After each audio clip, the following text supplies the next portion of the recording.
국내 증시가 최근 미국발 관세 이슈에 출렁이고 있습니다.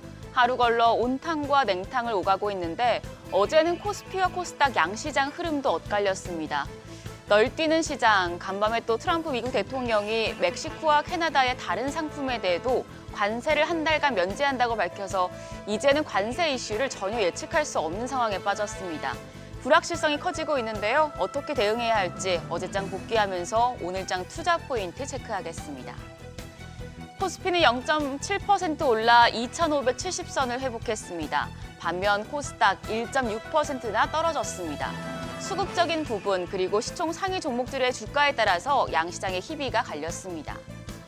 어제 오랜만에 유가증권 시장에 외국인의 매수세가 붙었습니다. 외국인 1,400억 원 가까이 순매수하면서 무려 10거래일 만에 사자 포지션을 취했습니다. 그러면서 지수의 상승을 주도했고요. 여기에 기관도 1,500억 원 넘게 순매수하며 힘을 보탰습니다. 다만 그간 시장의 구원투수 역할을 하던 연기금이 어제는 43거래일 만에 순매도로 돌아서며 최장 순매수 기록을 끝냈습니다. 개인은 3,700억 원 가까운 팔자세를 나타냈습니다. 코스닥 수급 상황은 코스피와 정반대였습니다. 메이저 수급 주체의 양매도가 나오면서 지수가 고스란히 하락했습니다. 외국인이 2,100억 원 넘게 순매도했고 기관도 2,200억 원 가까운 매도 우위를 기록했습니다. 개인이 4,400억 원 순매수했지만 지수의 하락을 막기엔 역부족이었습니다. 양시장 시총 상위 종목들도 분위기가 달랐습니다. 유가증권 시장에서는 대형주들이 대체로 좋은 흐름을 보였습니다. 미국의 멕시코와 캐나다 수입차 관세 한 달 면제 발표에 자동차 대표주가 일제히 상승했고요. 네이버가 5%대 반등에 성공했습니다. KB금융도 2.6% 상승하며 시총 10위에 다시 이름을 올렸습니다. 반면 코스닥 시장에서는 시총 1, 2위 종목부터 크게 흔들렸습니다. 시가총액이 가장 큰 알테오젠이 6% 가까이 떨어지면서 제약바이오 대표주의 투심이 흔들렸습니다. HLB가 4%, 리가켄바이오가 3%대 하락했습니다. 더불어서 레인보우 로보틱스는 더 나올 재료가 없다는 해석이 나오면서 차익 실현 물량들이 출회됐습니다. 어제 7% 가까운 약세로 지수 하락 기여도도 컸습니다. 환율은 뚝 떨어졌습니다. 정규장 마감 시간 달러 기준 12원 10전 급락한 1,442원 40전의 거래를 마쳤습니다. 관세 전쟁 우려가 일부 완화되자 달러가 약세를 보였고 유로화는 강세로 돌아선 영향이었습니다.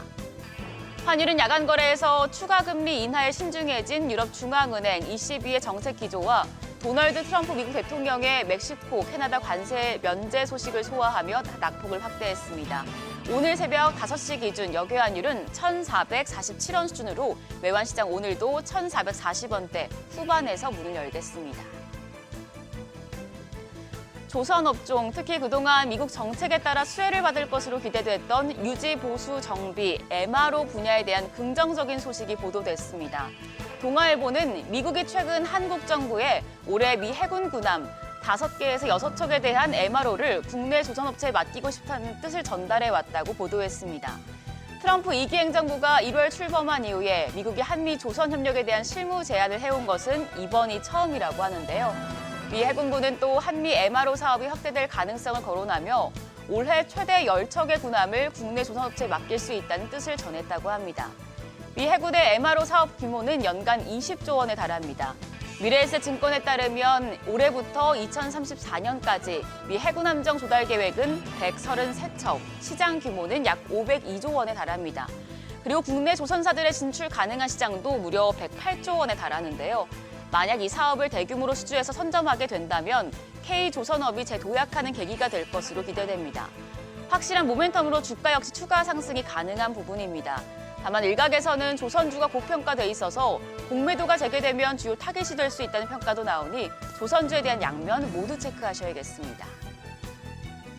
그럼 오늘 일정 보시죠. 오늘은 중국의 2월 무역 수지가 장중에 발표됩니다. 최근 중국의 수출 증가율은 시장 전망치를 웃돌고 있는데요.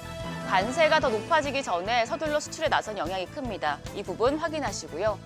반도체 스토리지 전문 기업인 M디바이스가 코스닥 시장에 상장합니다. 어제 상장했던 대진 첨단 소재는 35%대 상승 마감한 바 있는데요. 새내기주 주가 추이도 지켜보시죠. 한편 어제 시간외 거래에서는 전고체 배터리 관련주가 강했습니다. 국내 최대 배터리 전시회인 인터배터리 2025에서 기업들이 일명 꿈의 배터리라 불리는 전고체 시대에 대비한 계획을 내놓자 기대감이 이어진 영향입니다. 이어서 좀 살펴보시죠. 최근에 테슬라 주가 하락이 이어지고 있는 터라 지금 2차 전지주에 하방 압력을 줄 수 있겠지만 전고체 배터리 관련주는 상승세를 이어갈 수 있을지 지켜보셔야겠습니다. 그럼 넥스트레이드 프리마켓 상황 점검하겠습니다. 넥스트레이드 프리마켓 거래가는 한국거래소 종가를 기준으로 한다는 점 다시 한번 말씀드립니다. 시장 보시죠. 오늘 코스피의 5종목 모두 하락하고 있습니다. S오일이 0.35% 하락하며 현재 거래가 56,900원입니다. LG유플러스 약보합입니다. 1,660원에 거래되고 있습니다. 제일기획이 0.63% 하락하며 17,360원. 롯데쇼핑이 0.59% 약세로 현재 거래가 66,900원입니다. 더불어서 코오롱인더도 1%대 하락세 보여주고 있습니다. 현재 거래가 34,150원으로 집계됩니다. 코스닥 5종목입니다. YG엔터가 0.16% 약세로 62,500원에 거래되는 가운데 SFA 역시 1%대 추가 하락하고 있습니다. 거래가는 19,800원입니다. 동국제약이 지금 10개 종목에서 유일하게 상승부를 켰는데요. 1.3% 상승세입니다. 현재 거래가 15,990원으로 집계됩니다.